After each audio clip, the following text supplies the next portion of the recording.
Mimir, there's something I wanted to ask you about.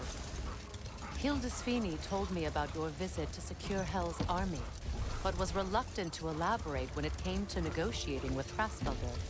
Ah, yes. Well, I can see why he'd hold off on such a subject until he saw if we survived the battle. Mimir, what exactly did you promise the large bird? Oh, nothing too horrifying. It's just that she'd like to retire. Retire? Hell's Eagle wants to retire? Indeed. And don't ask me what she expects to do with her free time. I assure you there is no reassuring answer. Can she even do that? Not be Hell? Apparently so. She just requires relief. Someone else to step in and become Hell, as it were. Not exactly an office many would wish to occupy. Aye. Terrible weather, infinite hours, and the possibility of unleashing terrible mischief on the realms if they're careless. Or worse, if they aren't completely trustworthy. But if she were to leave without a replacement? Complete chaos, yes. Well, I'm sorry I asked.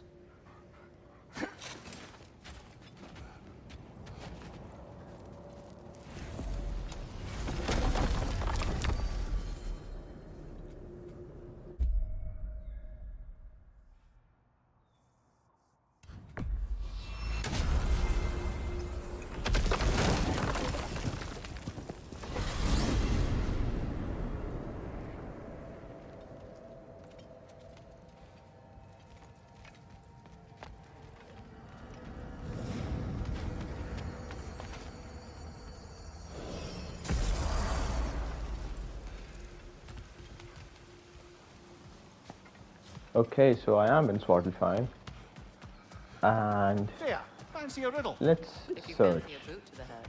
Riddle solved. Okay, let's search for the tavern. Profane alternate lyrics to my ballad. Absolutely disgusting. But now I wish I could remember some of them. The paperwork that man created for me. I had to build a chest just for his violations. A big one. I taught him 20 different ways to cold forge a bolster.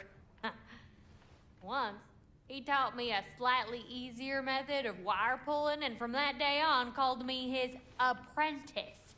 A true asshole he was. Gods, I'm gonna miss him. Hi, y'all made it. Just about to send him off. Okay, so let's do this. I have met many on my travels. You are one of the few I would call friend. I always thought you were one of the dumbest creatures I'd ever met. Didn't expect you to be the bravest, too. This world is a darker place for your leaving it. We're taking him to the Sverred Sands. It's, in the wetlands near the ferry. We'll wait for you there.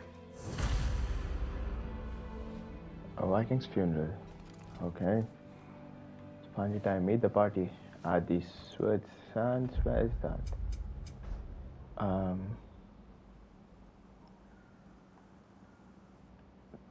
Oh, there. That's quite far. But I mean, there's that over there. You know, let's get to that mystical gateway then. So we did come from here. Oh, I'm not ready to say goodbye to this game, which is why I'll definitely play more of it. I'll do a lot of side stuff and probably do post them on my channel. I also have my thoughts, but let's see there. I think from what I've heard, there will be a final end credits later on.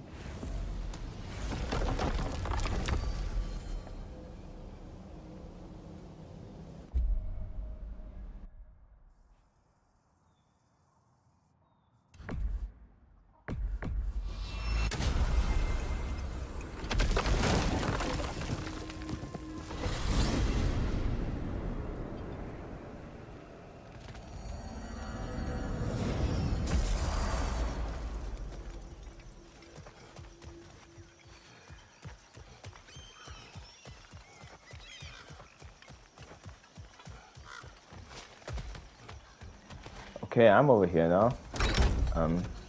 Not that far. Damn it. What is is wrong? I should have changed. Sewn some mourning garb. Or not dressed properly. But fine. Dwarves don't typically require formal wear at funerals. Brock certainly would not. Perhaps. Still, now you've got me thinking of what I might look like with some jewellery around my neck stump. Maybe some gold woven into my beard. That'd be quite fetching, eh? Thanks for trying. There they are, brother. Oh, come This on, is surely it? he'll be along. It's his brother. Let's hope so. Loss can do things to a man. You made it. We can begin. Let's do this. For Brock.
I love you, Brock.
Sindri.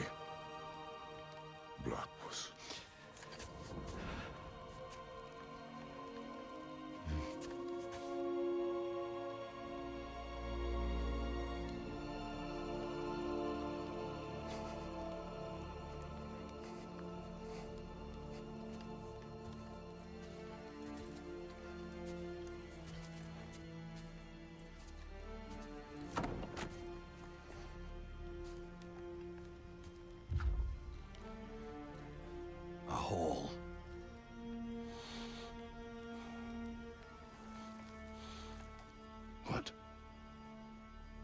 gets bigger, the more you take away.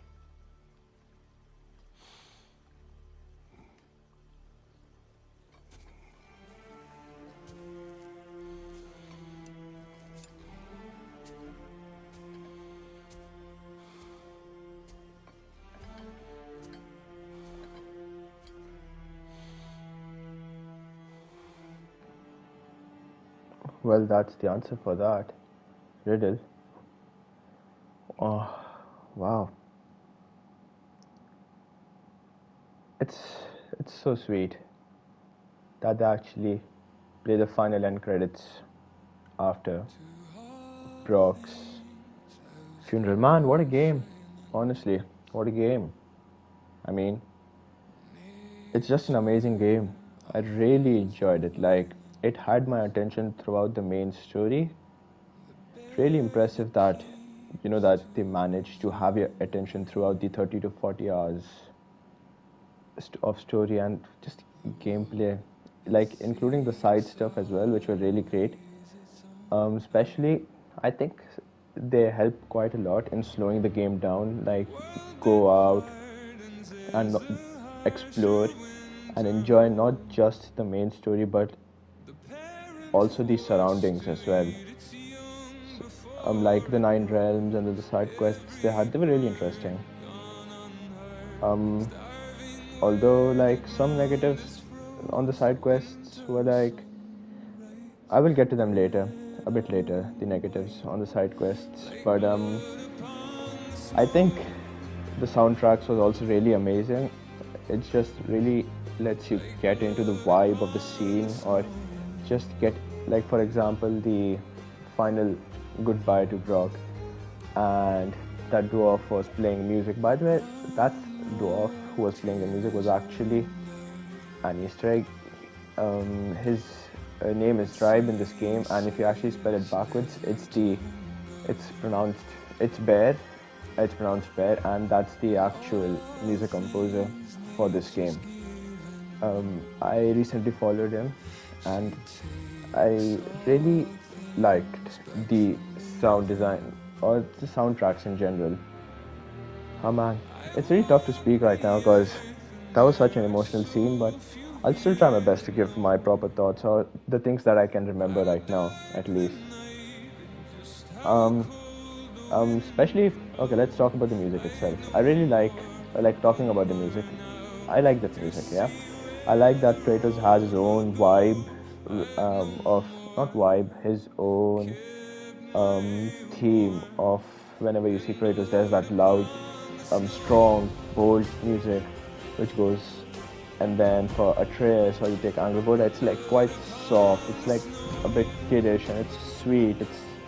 I think it represents love when you hear it, and even when you have the encounters with Faye, it's just the same thing. It's like, it's touchy, it's really, really good. So that's like such a great addition to the music.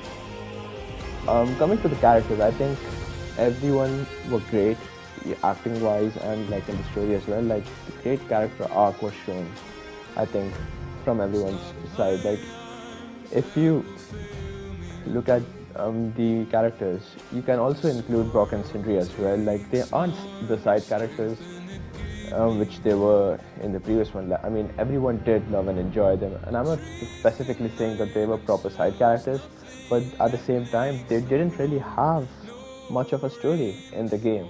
I mean, sure, of course they were there for upgrading your stuff, but other than that, there really wasn't a big huge arc to them. But in this one, I feel like they had more role to play in the entire game, both of them, Brok and Sindri. Well, talking about the main man himself, Kratos, I like the fact that the way the game works, I mean, the game starts from starting where he starts. The entire game is all about Kratos accepting that Atreus, he will need to walk his own path on his own, right? He has to choose and make his own path. He will choose his own path. And then also the fact that he shows us emotions, and you can see him when he's getting emotional at the starting of the game when he remembers Faye holding her ashen pouch, and then also he gets emotional when Atreus gets in his tent asking him, "Can I sleep with you over here?" And then he has that facial expression which you can tell that he definitely had teared up. And also when by the end he learns of the truth that he was the champion, which I'll come back to later, he shows that expression of, oh, how can I be the champion? And also when Atreus has to go and choose his own path finally, he looks like he has opened up. And then if you come to Atreus, I like that he learns to get control over his power in general, and he's finally figuring out what he has to do in life, which is to search for the Jotunheim giants. If you look at Thor, I like him in a weird way. I mean, not in a weird way. The thing is, Thor is he is really grumpy in the game, if you see from the start. But when you see him with Atreus, you see that glimpse of light in him, that he is still a human being. And I mean, he is a god, but he has had a poor childhood, which is why he is this god of destruction in a way, god of thunder. But he is brought up in a way that all Odin asks him to do is just destroy things. But I like the fact that he had that glimpse of light in him, and when Kratos asks Thor to calm down, let's not fight for the sake of our children, and then Thor just puts his hammer, he doesn't attack. Odin, I think Odin is a nice character. I mean, all characters are nice. I'm just giving my thoughts for them. You look at Odin, he's really not the type of guy, not the type of god like Zeus, right? If you compare to him like Zeus or maybe other Egyptian gods, like who have the what's it called, like the aggression, I guess, if it makes sense, like the fear. Like you look at him, you won't immediately have the intimidating feeling. But Odin, he's a smart guy. If he isn't intimidating at first, he is really good with his brains, in the sense that he uses others to get his work done, which was like a main thing in this game, right? He uses Nidhogg to stop us from unbinding Freya from her curse.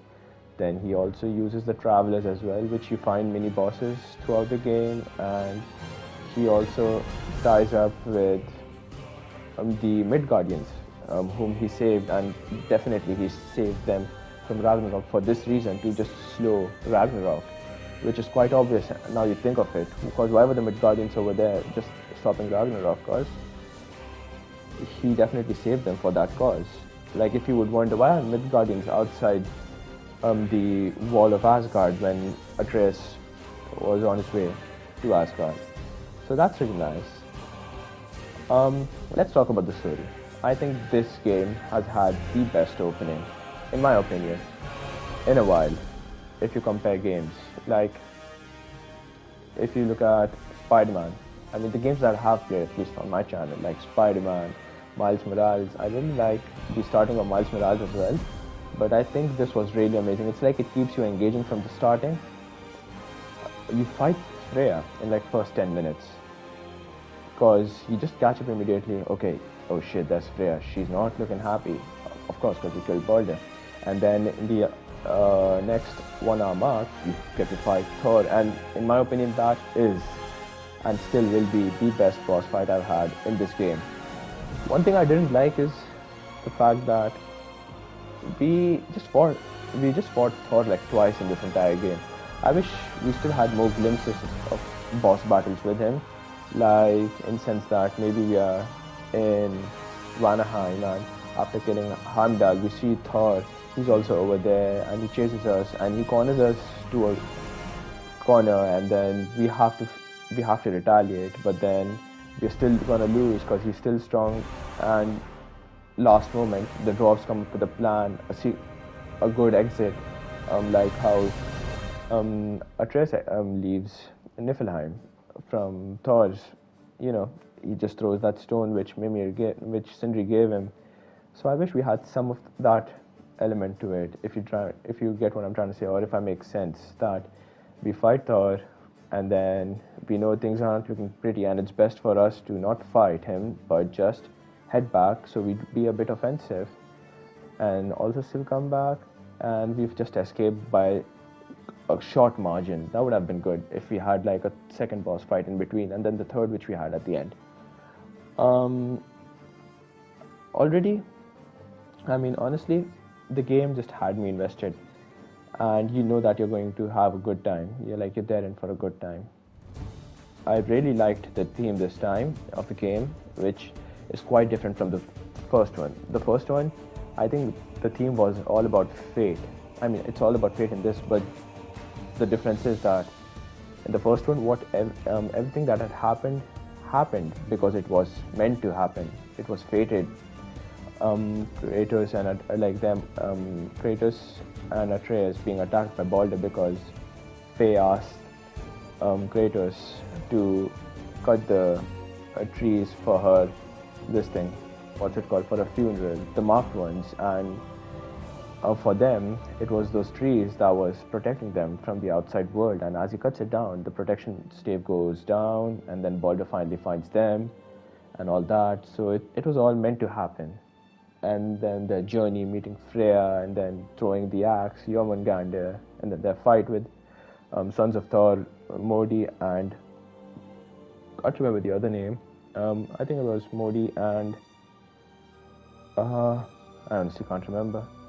But yeah, you get the point, right? Like their fight with Sons of Thor, and then by the end of it, them reaching to Jotunheim finally, only to figure out that they get to know that it was all fated. All this had been there on the murals, on the walls in Jotunheim, and the giants can see. And then Atreus finally gets to know his name was Loki, which was given by the Jotunheim, or by Kratos' wife, Atreus' mother. And so that was really nice. And in this game, the thing is completely different. It's about fate, but it's how you make your own fate. It's about making your own fate. Yeah, even in the first game, you see there were gold marks everywhere for climbing and dropping down. So that was basically, the game said that it was Faye who went to these places and had those gold marks made for them. So they followed it in a way. Oh, okay, I knew that the British squirrel was Tribeca. It did sound like him, which is nice. And see Bear McCreary, Rabe, the guy who's sounding behind. Okay, anyways. But the thing is, in this game, instead of gold, we have white marks, which I guess kind of shows that make your own destiny. If that's my interpretation of it. That's what I think. So I really like the theme that you make your own destiny, because in this game, how I understand thing is that there was no fate in this one. Like in these lands in Norse, there is no fate. It's just that, let's say, when it comes to Thor, he refused to change, right? So he refused to change. Like he still wanted to fight Kratos. So his actions were predictable. That yeah, he wants to kill Kratos. So it seems like making that it's fate, right? It was fated that Thor would go fight Kratos because he doesn't want to change, and so it was predictable. That's how the Norns explained, or how I understand that there is no fate. It's just people refuse to change, so the actions are predictable, making it seem like fate. The best part is that Kratos changes fate. I really like that because, like you see, by the end of the game, I think what happens is the fact that initially Kratos was supposed to die, and instead of Odin being in Atreus' arms, it was supposed to be Kratos. But what I think has happened was, in the last battle, before the battle, when Faye goes up to Kratos and she says, "Love, you have to open up to the world." That's how love is.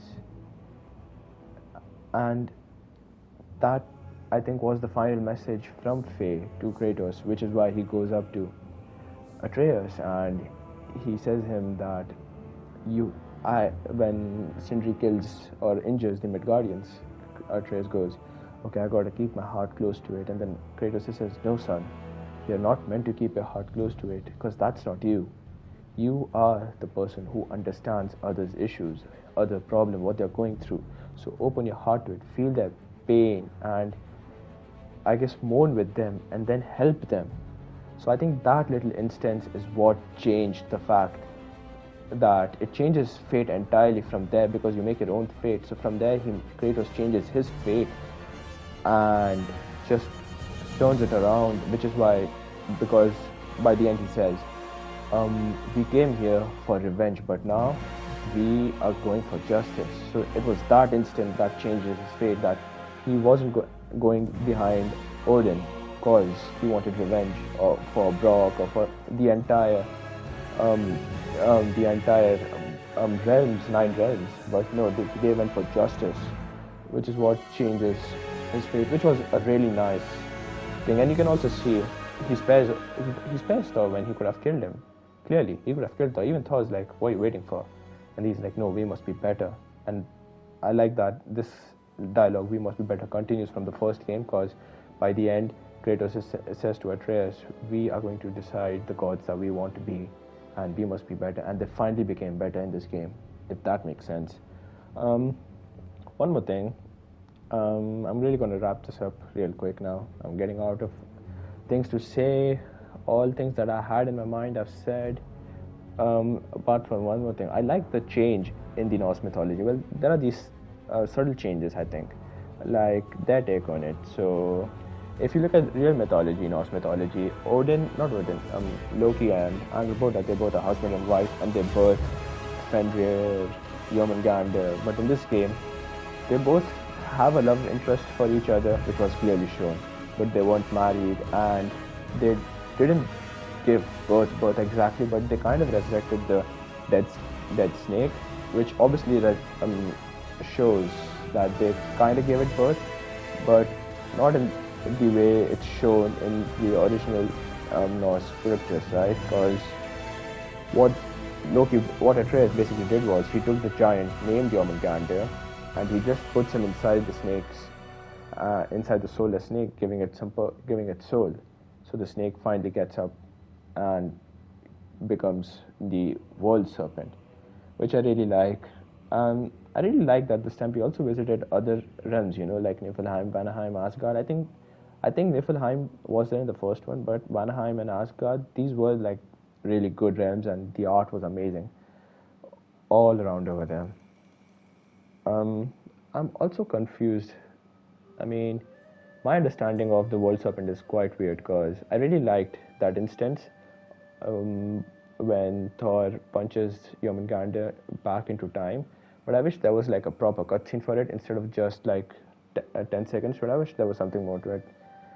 But yeah, when you see, so my understanding is this, that the 2018 version, Jormungandr is with us over there, and then we go throughout. And then in the 2020, in Ragnarok, at one instance, there were 2 Jormungandrs in the place, right? And there was the one that was giant and big, and there was the one who was growing. And during Ragnarok, the one that was giant, or the one that was already giant from the past game, let's call him Jormungandr A, he was just there in Midgard and just sleeping and resting, whereas the other one, I think because he was growing up, he had the energy for, I guess, I don't know, he maybe didn't really get into Ragnarok's side effects, like how winter was coming in Midgard. Maybe he didn't get to experience it, so maybe that's why he had the energy. And plus, also, I think in Norse mythology, there's this thing that Jormungandr, the giant, is a great enemy to Thor, which is why I think in this game it shows that maybe the giants and Thor had fought against each other, because Thor is a god that loves to kill giants. So Jormungandr was a giant who then cast himself into that orb, his soul, and then his soul was put into the snake. So as a snake, as he finally sees Thor, the first thing he does is to just go attack Thor. And for Thor, it's just natural, he just wants to destroy things, and he is the killer of giants, so he goes for him. And then he finally shifts him back into time, and then he goes back into before 2018, and then that's the snake we see. So it just all loops around, which is a really nice take on it. I really enjoyed it. I just wish there was something more to that cutscene that we had. But yeah, overall, I really enjoyed this game, man. Like, I'm left with an emptiness, a feeling of emptiness right now. I can't wait to see what these developers have in next for this game, for this saga, because they did say that they're done with Norse mythology. So I mean, I guess we will explore new gods, new realms. There was something about them visiting Egyptian gods. I don't know. Maybe that's something next, or maybe the next game would not be God of War. It would be something related to Atreus. It's completely we're done with Kratos. Who knows? Yeah, but that's it. The credits have been rolling for quite some time. Let's just back out and see what we have now. Funeral of a friend. That's a trophy I just earned. Oof. You know what? Let's talk to anyone. I don't know if there's anything beyond the light. Afterlives after afterlives or whatever you. But if there is, I imagine he's causing one crazy ruckus there. I mean, Mimir did answer to the question that he wasn't granted an afterlife because he was already dead and he was basically without a soul, so that's just impossible. I wrote that dirge for him. What's it called? Something profane. He wouldn't have it any other way. Forgive Sindri. He's just, I mean, you know. Okay, well, I guess the only way to end the episode is to head back to our home. And I think, yeah, I'll just end the episode right over there. Freya, you coming? Oh, she teleported. Man, I'm left with an emptiness right now inside me. It's just, I don't know how to feel, how am I supposed to feel about it? I guess I'll have this like hangover period for quite some time. I had that feeling same when I finished Last of Us 2 last year. Like, I was left with this emptiness because after playing the first game, I imagine people back in 2013 were like, oh, so then finally Joel and Ellie got to Jackson. I want to know the story after that. And when this game finally came out, part 2, people must have been like, oh, well, that took a dark turn. Now I want to know how Ellie's gonna thrive on all alone without Joel. So I have the feeling as well in me. Okay, let's just head back to Midgard. Where is Midgard? Oh, of course, this has... What's this? Wait, Jotunheim. Oh, wait, that's Asgard. Oh, yeah, Asgard's just destroyed. Oh, that's nice. I mean, sad, but, you know. So where is our house? We don't have a house? Wait, what? Upper Hill Woods. Where's our cabin? I am not sure where is our cabin. Can I not enter? The Lost Treasury, King's Grave, Oarsman, Lake of Nine, Deed, Outpost, Upper Wild. Oh, I think that has to be it, if anything, right? Let's go to Sindri's house first, then let's check if Sindri's there. I'd be happy to see him though, honestly. But if he's not there, he's not there.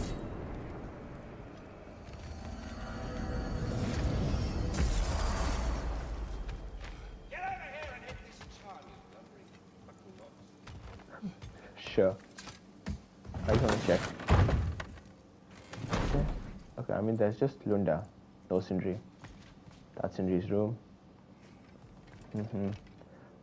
Okay. So, what do you want? Oh, there's a side quest? Turn around. Don't talk to me. Hello! Good to see the chimes working as intended. Hello, Ratatoskr. Hello, Master Kratos. What you've accomplished for these realms is truly something I never thought possible.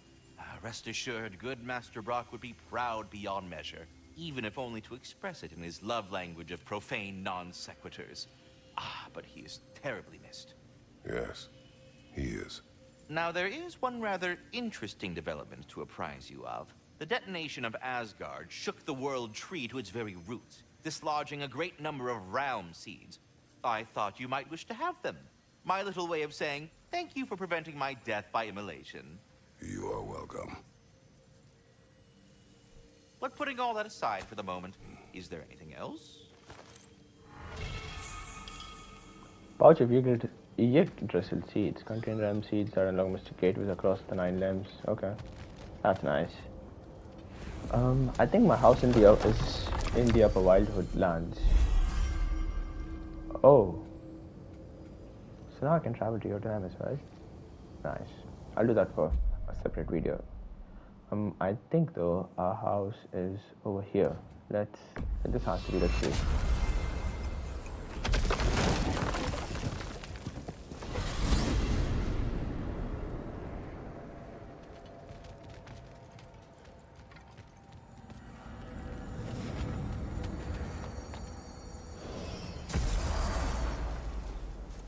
Yes, this is.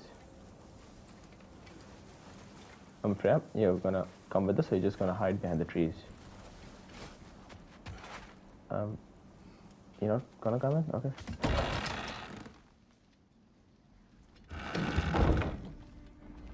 What's this? What is it?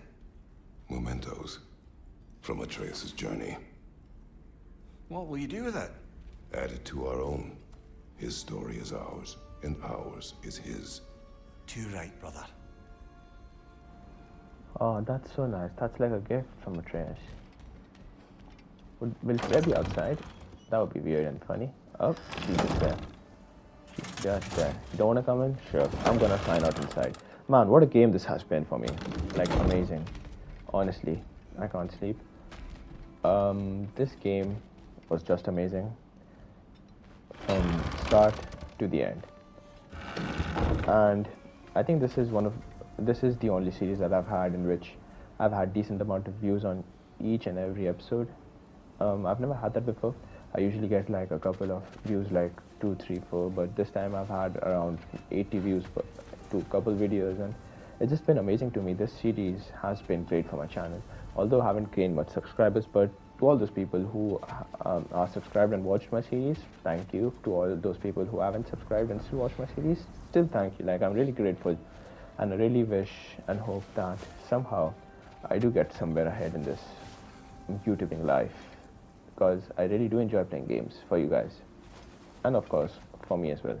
But so yeah, thank you guys for watching. This series was amazing. Can't wait to see what else will I do with this game, and plus with other games what I could put on. But thank you guys for watching. Stay awesome and take care and be safe.